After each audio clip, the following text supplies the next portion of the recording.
The petitioner alleges discrimination and victimization by the Commission in the treatment. Riendekithia riri ritikinyanĩirie ikĩro na rititarĩirie na kinyi itũmi njiganu cia kwanjĩrĩria mũtaratara wa kweheria maabithaa acio arĩa magwetetwo haha.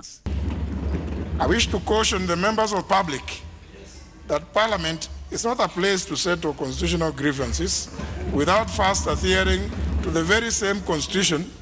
Oho a Kenya mamenye atĩ bunge ti kũndũ gwa kũrehwo mendekithia ma kũgeria kũnina ngucanio kĩũmbe hĩndĩ ĩrĩa ũrĩa ũrarehe mateta macio ona atarĩ arahingia mendekithia ma katiba ma gũtarĩria na kinyi maũndũ marĩa arenda marũmbũiyo.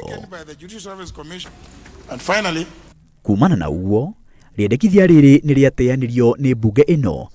That his petition has failed miserably and accordingly inadmissible. Please be guided accordingly. I thank you.